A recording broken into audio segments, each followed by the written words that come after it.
ఇంత అసలు అవసరమా కాదో చూడకుండా ఇంత రాష్ట్ర ఖజానాను కొల్లగొడుతూ చేసేదాన్ని క్వశ్చన్ చేస్తే అది ఇష్టం లేదు.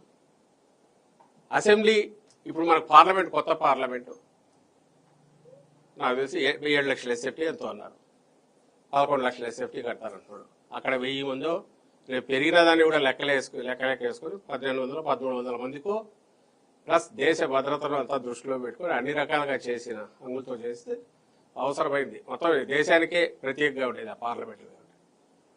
ఇక అది 7 లక్షల ఎస్ఎఫ్టీ అయితే ఇక్కడ 11 లక్షల ఎస్ఎఫ్టీ. ఇంకా హైకోర్టు 22 లక్షల ఎస్ఎఫ్టీ. అసలు అది అంటే పెద్ద ప్రాజెక్టు పేరు చెప్తే ఎక్కువ దీంతో పిలవచ్చు, ఎక్కువ పే చేయొచ్చు, మొబిలైజేషన్ అడ్వాన్స్ ఇవ్వడము, దాంట్లో వచ్చి తీసుకోవడం. 30,000 కోట్లు అయిపోతాయి, 40,000 కోట్లు అయిపోతాయి. ఎత్తిపోతలు పెడితే 3-4 కోట్లతో రిజర్వాయర్లు ఇవి కడుతున్నారు. ఇది ఎక్కడికి దారి తీస్తుంది, ఎక్కడికి పోతుందో తెలియట్లా. అన్నిటికంటే ముఖ్యంగా మళ్ళీ ఫార్మర్స్ ఇష్యూనే వస్తుంది. స్టేక్ హోల్డర్స్, ప్రధాన స్టేక్ హోల్డర్స్ రైతుల దగ్గర భూములు తీసుకొని టాప్ ప్రియారిటీ వాళ్లకు ప్లాట్లు చేసి ఇవ్వాల్సిన దాన్ని నువ్వు చేయలేదు. ఇది క్వశ్చన్ రైజ్ చేసింది. దాని మీద వాళ్ళు రియాక్ట్ అయిన పద్ధతి చూస్తే అసలు కాట్ల కుక్కల మాదిరి వాళ్ళు ఉసిగొల్పున్నారో, అసలు ఉసిగొల్పాల్సిన అవసరం లేకుండా కూడా ఆటోమేటిక్ స్విచ్ ఆన్ చేసినట్టు మొత్తం ఇది పక్కకు పోయింది.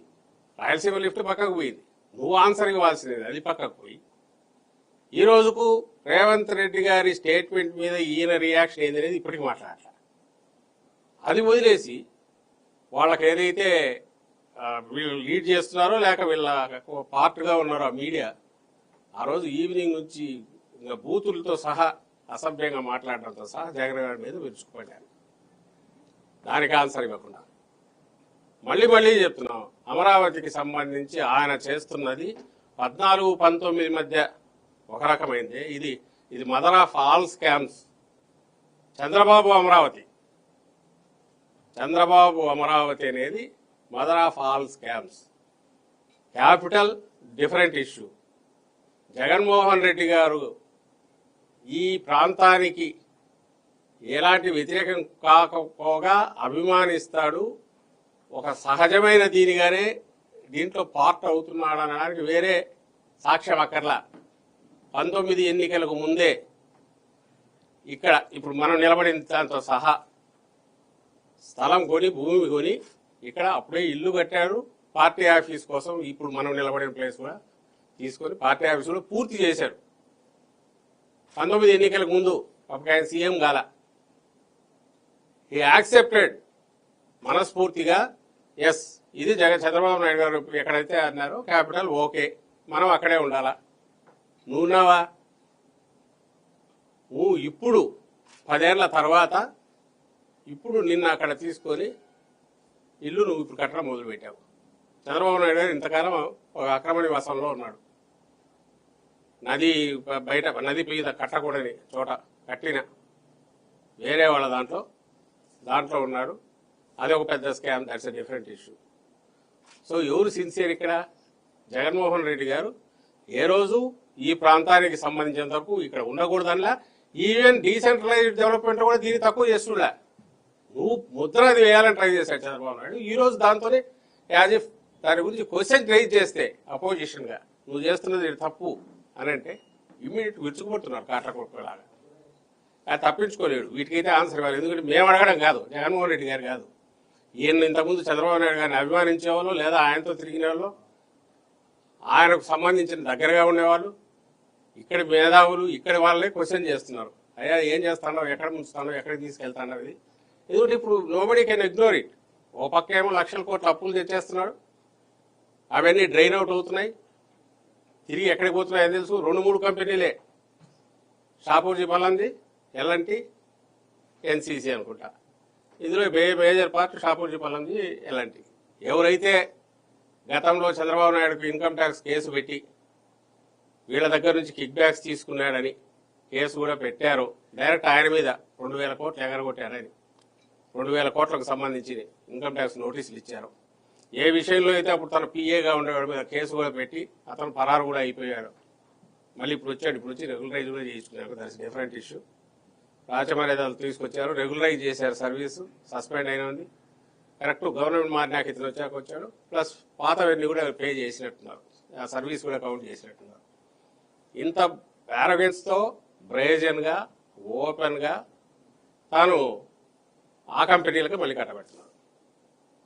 ఆల్రెడీ ఇన్ఫ్లేటెడ్ రేట్స్, ఏమంటే పేరు అది నిజంగా కూడా అక్కడ కాస్ట్ కొంచెం ఎక్కువ, దాని మీద డబుల్ ట్రిపుల్ రేట్లు, దాని మీద మళ్ళీ 4% కరెక్ట్ వస్తుంది సీలి. వేరే కంపెనీలు ఉండవు, 2 కంపెనీలే వస్తాయి. ఇందులో ఏది స్కామ్ కాదు. చెరువుల్లో భూములు సైట్లు ఇచ్చింది స్కామ్ కాదా? బయటికి ఆధారాలతో సహా వచ్చింది. మన పాప గుండె ఆగి చనిపోయిన రైతు అదే క్వశ్చన్ రైజ్ చేసింది. ఓపెన్ పబ్లిక్ దీంట్లో నారాయణ ఆన్సర్ లేదు. అశోక్ దాని గురించి క్వశ్చన్ చేయండి. మొత్తం ఇంత స్కామ్గా ఉన్న దీన్ని క్వశ్చన్ చేయకపోతే ఎట్లా? ఇంకా అంతకంటే రాష్ట్రానికి ద్రోహం చేయడం వేరే ఉండదు. ఎవరైనా సరే న్యూట్రల్ వాళ్లే కాదు, ఇంకొకరు కాదు, రాష్ట్ర ప్రయోజనాలు ఆశించే వాళ్ళైనా లేదా ప్రజల సొమ్ము వృధా కాకూడదు అనుకునే వాళ్ళు ఖచ్చితంగా నిలదీయాల్సిన అంశము. అదే విషయం జగన్మోహన్ రెడ్డి గారు చేశారు. జగన్మోహన్ రెడ్డి గారు అమరావతి ప్రాంతానికి వ్యతిరేకం కాదు స్పష్టంగా చెప్తున్నారు. కానీ ఇంతకుముందు విజయవాడ, గుంటూరు మధ్యలో రాజధాని పెట్టడం ప్రభుత్వం ఇప్పుడు నిర్మాణం అవుతున్నటువంటి రాజధాని విషయం అక్కడే కంటిన్యూ చేయమంటారా లేదంటే ఇక్కడ పెట్టమంటారా? మేము ఏది అనట్లా. జగన్మోహన్ రెడ్డి గారు అంటున్నది ఒకటే, ఇది ఎక్కడి నుంచి మొదలైంది? చంద్రబాబు నాయుడు గారు ఈ రాజధాని అన్నప్పుడు, అయ్యా నువ్వు ఈ రైతులది కాదు, డబ్బులు ఖర్చు పెట్టి కాదు, రాష్ట్రం పరిస్థితి ఇదిగా ఉన్నప్పుడు ఉచితంగా అంటే గవర్నమెంట్ ఏరియా ఎక్కడ అంటే ఫైనాన్షియల్ బర్డన్ లేకుండా 20-30 వేల ఎకరాలు తీసుకోండి, లేని పక్షంలో న్యాచురల్ ఆర్గానిక్గా పెరగడానికి వీలుగా చేయండి. అసలు ప్రతిపక్షం చెప్పాల్సిన అవసరం లేదు, చంద్రబాబు నాయుడు ఆలోచించుకోవాలా. నువ్వు ఇల్లు అసలు 10 ఏళ్ళు హైదరాబాద్లో ఉండడానికి అవకాశం ఉంది. ఎవరు పరిగెత్తుకుంటారు రమ్మన్నాడు ఇక్కడికి? 10 yearsలో న్యాచురల్ గ్రోత్ ఉండేదిగా, హైదరాబాద్లోనే ఉండి డెవలప్ అవుతూ నార్మల్ డెవలప్మెంట్ జరిగితే instead of wasting thousands of crores or ఇప్పుడు లక్షల కోట్ల దీనిల బదులు ఎక్కడ కరెక్ట్ ఇది గ్రోత్ ఎక్కడ జరుగుతుందో దాని ప్రకారం న్యాచురల్ దీనికి వచ్చిండొచ్చు. 10 ఏళ్ళు హైదరాబాద్ చేసినట్టుగా నువ్వు చేసిన తప్పుడు పనికి ఆ ఓటుకు కోట్ల కోసం అడ్డంగా దొరికి ఇప్పుడున్న ముఖ్యమంత్రి రేవంత్ రెడ్డి క్యాష్ బ్యాక్ తీసుకెళ్లి ఆ రోజు అక్కడ ఇస్తూ దొరికిపోతే వాళ్ళు కేసు పెడితే రాత్రి సర్దుకొని వచ్చి ఇక్కడికి వచ్చేసి అంతే హడావుడిగా మూడు చోట్ల అటు ఇటుని ఆఖరికి తెచ్చి నో మ్యాన్స్ ల్యాండ్ లాగా ఎవరు లేని చోట ఇక్కడ పోయి దించారు. ఆ రోజు పెట్టిండొచ్చు కాదల్లా. అప్పుడు జగన్మోహన్ రెడ్డి గారు రాగానే అప్పుడున్న పరిస్థితిలో అక్కడికి సంబంధించినంతవరకు ఆల్టర్నేటివ్ రీజనల్ డెవలప్మెంట్లో గ్రోత్ డ్రైవర్గా వైజాగ్ పనిచేస్తుంది. కాబట్టి సీట్ ఆఫ్ ది గవర్నమెంట్ అంటే హెడ్ ఆఫ్ ది గవర్నమెంట్ అందరు అక్కడ ఉంటే మోర్ ఫోకస్డ్గా ఇది అవుతుంది. ఫాస్ట్గా మిగిలిన డీటెయిల్ నగరంగా పెరుగుతుంది. ఇంటర్నేషనల్గా కూడా గ్లోబల్ సిటీగా డెవలప్ కావడానికి వైజాగ్ ఉన్న దీనివల్ల అనేది ప్లాన్ చేసి నువ్వు కూడా అదే చేస్తున్నావు. ఈరోజు నువ్వు పేరు అమరావతిని ఇంత చెప్పి అమరావతి దగ్గర నీ డ్రైన్ అవుట్ కావడానికి ప్రజల సొమ్ము ఖర్చు పెడుతున్నావు తప్ప, లేదా అసలు ఏదో ల్యాబొరేటరీలో ఉండాల్సిన క్వాంటమ్ థియరీలు ఇట్లాంటి చెప్తున్నావు తప్ప రియల్ ఇదంతా కూడా మళ్ళీ వైజాగ్లో చేస్తున్నావుగా. జగన్మోహన్ రెడ్డి గారు చెప్పింది అదే. ఎక్కడైతే ఈ రియల్ ఇది ఉందో అక్కడ మోర్ ఫోకస్, మన సీట్ ఆఫ్ ది గవర్నమెంట్ అక్కడే ఉంటే ఫాస్ట్గా డెవలప్మెంట్ అవుతుంది, ఎక్కువ రావడానికి అవకాశం ఉంటుంది. ఇది ఎలాగో డెవలప్మెంట్ జరగాల్సిన పద్ధతిలో జరుగుతుంది. ఆ ఫ్లోలో వస్తున్నది ఈ రోజు మళ్ళీ చెప్తున్నది. ఈ క్వశ్చన్స్ అన్నీ ఖచ్చితంగా వస్తాయి. ఈయన ఈ 2-3 ఏళ్లలో ఇంకా ఎన్ని వేల కోట్లు డ్రైన్ అవుట్ చేస్తారో తెలియదు. చేసి ఏం కొడుతున్నాడు? నేను ఇంతకుముందు చెప్పినట్టు 50 లక్షల ఎస్ఎఫ్టీకి పూర్తి చేస్తాడు అనుకుందాం. 50 లక్షల ఎస్ఎఫ్టీలో సెక్రటేరియట్ ఏం చేస్తారు దాన్ని? ఇక 6 లక్షల ఎస్ఎఫ్టీలో సరిపోయింది. ఇది హెచ్ఓడీస్ కలిపితే 10 లక్షలకు మించి అవసరం లేదు.